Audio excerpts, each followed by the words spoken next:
కంటికి smart care మీ లుక్కి perfect pair mister opticals your style ఆ విజన్.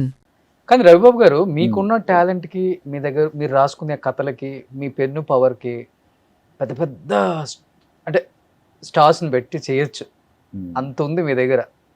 కానీ ఎందుకని మీరు కొత్త కొత్త వాళ్ళ మీద ప్రయోగం చేస్తారు?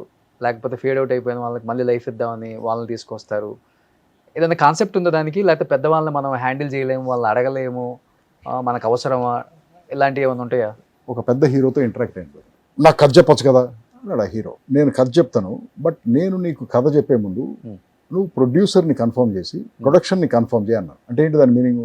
పలానా వాడు ఈ సినిమాకి ప్రొడ్యూసరు, ఎస్ కన్ఫర్మ్డ్గా మనం ఈ సినిమా చేస్తున్నాం అని కన్ఫర్మేషన్ ఇస్తే నేను వచ్చి నీకు కథ చెప్తాను. అదేలా చెప్తాను, ముందు నువ్వు కథ చెప్తే కదా, నా కథ నచ్చితే కదా నేను తర్వాత చెప్తాను. See that is the problem for me.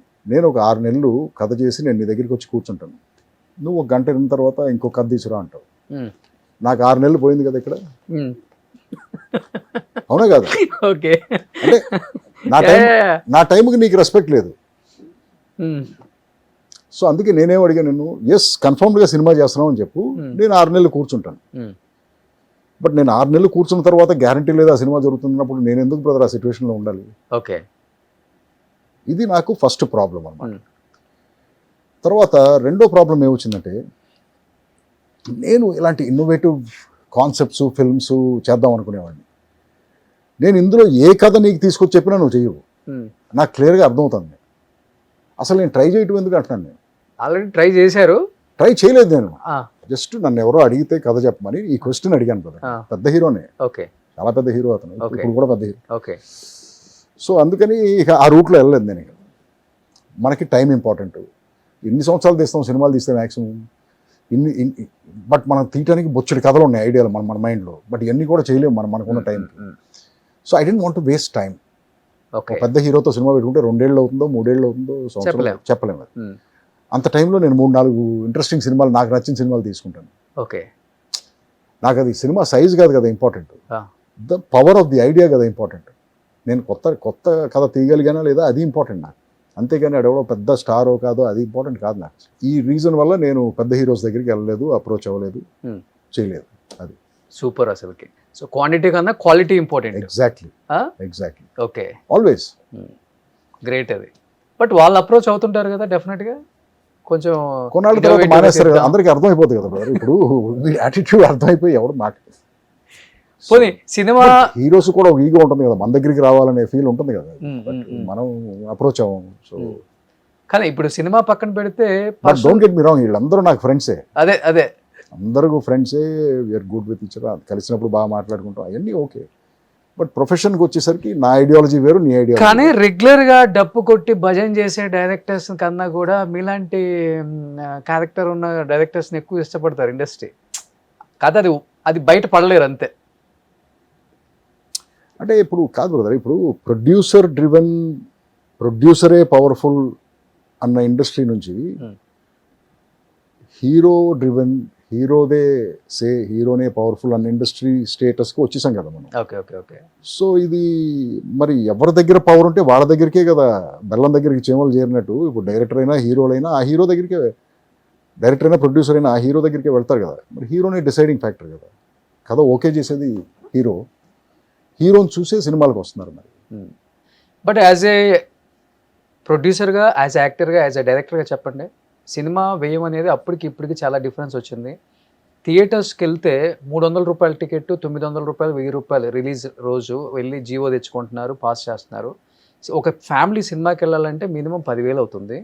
But ఇక్కడ చూస్తేనేమో మీరు అన్నట్లుగానే ప్రొడ్యూసర్స్ ముందే హీరోల్ని ఎప్పుడో 3-4 సంవత్సరాల ముందే డబ్బులు ఇచ్చేసి, రెమ్యునరేషన్లు ఇచ్చేసి, అడ్వాన్స్లు ఇచ్చేసి ఫిక్స్ చేసేసుకుంటున్నారు.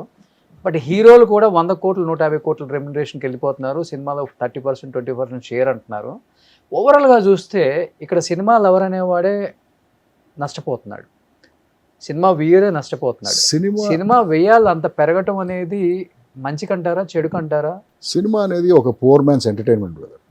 ఒక మామూలు జేబులో 5 రూపాయలు ఉన్నాడు కూడా ఒక 2-3 అవర్స్ వెళ్ళి ఎంజాయ్ చేయగలిగేది సినిమా, నా పాయింట్ ఆఫ్ వ్యూలో అంతే. అవును, ఇలాగే ఉండేది. అది ఇప్పుడు ఎక్కడికి వెళ్ళిపోయిందంటే, అది అసలు నేను అఫోర్డ్ చేయలేనేమో సినిమా చూడటం అనే స్టేజ్కి వెళ్ళిపోయింది కామన్ మ్యాన్కి. ఇప్పుడు అయినా సరే పాపం మంచి సినిమాకి ఇబ్బంది పడుతూ వెళ్ళి సినిమాలు చూస్తున్నారు వాళ్ళు. వాళ్ళ స్టార్ సినిమా వస్తే ఆ ఫ్యాన్స్ అందరూ పాపం డబ్బులు ఖర్చు పెట్టి వెళ్తున్నారు. బట్ ఇది కరెక్ట్ కాదు కదా అంటాను నేను. వాళ్ళకి అఫోర్డబుల్ చేయాలి కదా. ఇప్పుడు ఫస్ట్ డే వచ్చేది ఎవరు బ్రదర్? ఫ్యాన్స్ కదా. పీక్లో ఉన్న ఫ్యాన్స్ వస్తారు కదా. మరి అంత అభిమానం ఉన్న వాళ్ళ దగ్గర మనం ఎక్కువ డబ్బులు లాగేటువంటి తప్పు కదా అది. వాళ్ళకి ఫ్రీగా వేసేయాలి ఫస్ట్ డే షో. ఇదేదో బాగుంది సార్, ఫాలో అయితే బాగుండు కదా. నా పీక్లో ఉన్న ఫ్యాన్సే వస్తున్నారు నాకు ఫస్ట్ డే. అరే నా ఫ్యాన్స్ రా మీరు, ఫస్ట్ డే మీరు అందరూ ఫ్రీగా చూడండి రా సినిమా, ఎందుకంటే మీరు లేకపోతే నేను లేను రా. ఇది కదా యాటిట్యూడ్ ఉండాలనుకుంటున్నాను నేను. రెండో రోజు నుంచి 1000 రూపాయలు పెడుతున్నారు ticket.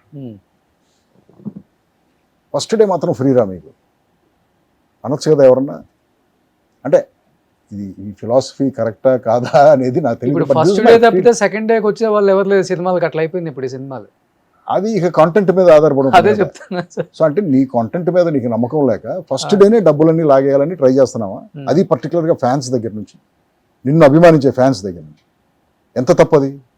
Hard core fan brother నేను. నీ సినిమా నేను చూస్తాను ఫస్ట్ డే వచ్చేసి. నాకు నువ్వు దాన్ని అసలు అన్అఫోర్డబుల్ చేసేస్తున్నావు. నేను ఎక్కడో పోగు చేసి 1000 2000 తీసుకొచ్చి 5000 అయినా సరే డబ్బులు ఖర్చు పెట్టి నేను నీ సినిమా చూసేవాడిని. నన్ను ఎక్స్ప్లాయిట్ చేయటం కాదు అది. ఎగ్జాక్ట్లీ. నాకు నిజంగా అంత స్టార్డమ్ ఉండి నాకంత సేవ్ ఉంటే నేను మాత్రం ఇదే చేసేవాడిని బ్రదర్. ఫస్ట్ డే నా ఫ్యాన్స్ అందరికీ ఫ్రీ అమ్మ. దానికి ఏదో సిస్టమ్ పెట్టేవాడు. ఇది నా ఫ్యాన్స్ అసోసియేషన్, దీంట్లో రిజిస్టర్ అయి ఉండాలి, ఆ ఐడెంటిటీ కార్డు చూపిస్తే నీకు ఫ్రీ రా టికెట్ ఇవ్వాలి. సో May 8th అందరూ రేజర్కి బ్రదర్ నేను ఫ్రీగా మాత్రం చూపించలేను మీ సినిమాని. నేను అంత పెద్ద స్టార్ని కాదు బ్రదర్, నాకు అంతమంది ఫ్యాన్స్ లేరు. సో ఇట్ ఇస్ జస్ట్ ఏదో ఒక కొత్త ప్రయత్నం ఒకటి చేసాం. యాక్ట్ చేసి డైరెక్ట్ చేసి ప్రొడ్యూస్ చేశాను. సో ఇది డెఫినెట్గా నేను ఫ్రీగా చూపించగలిగే ఎకనామిక్ కెపాసిటీ ఉంటే నాకు డెఫినెట్గా చూపించేవాడిని. బట్ నాకు అంత కెపాసిటీ లేదు. ఖర్చు పెట్టాం సినిమా మీద. మీరు సినిమా చూడాలి, టికెట్లు కొనాలి, నేను ఎకనామిక్గా రిలీవ్ అవ్వాలి. రిలీవ్ అయితే నేను ఇంకో సినిమా తీయగలను. This is the reality. కానీ మీ సినిమాలలో ఆల్మోస్ట్ మీరు డైరెక్ట్ చేసిన సినిమాలు అన్నిట్లలో యాక్ట్ చేస్తారు కదా. చేయను బ్రదర్, చేయను. నాకు సూటబుల్, నేను సూటబుల్ కాదనుకుంటే నేను చేయను అసలు. ఎప్పుడన్నా ఒకసారి నేను సూటబుల్ అనుకుంటే మాత్రం నేనే వేస్తాను, వేరే ఎవరితోనో వేయించను. Okay okay. బట్ నేను సూటబుల్ కాదు అనుకుంటే నేను అసలు చేయను. బట్ ఈ ఫ్యాన్స్ అనే వార్డ్ నచ్చుతుందా మీకు? ఎవరన్నా మీ ఫ్యాన్స్ సార్ మిమ్మల్ని ఇన్స్పిరేషన్గా తీసుకున్నాను sir? Oh you feel happy? Happy, yes. అవునా? ఎస్. మిమ్మల్ని చూసే నేను డైరెక్టర్ అయ్యాను సార్. ఇలాంటి వాళ్ళు చాలా చెప్తారు నాకు, సార్ మీరు తీసే సినిమాలు చూసి నేను కూడా డైరెక్ట్ చేస్తానికి వచ్చాను సార్, డైరెక్టర్ అయ్యాను సార్. ఇలా చెప్పి ఫీల్ హ్యాపీ. నో మన వల్ల ఇంకొకటి ఇన్స్పైర్ అయ్యాడు, ఇంకొకటి లైఫ్లో క్లారిటీ వచ్చింది ఏం చేయాలని చెప్పి. డెఫినెట్లీ యూ ఫీల్ హ్యాపీ అండి.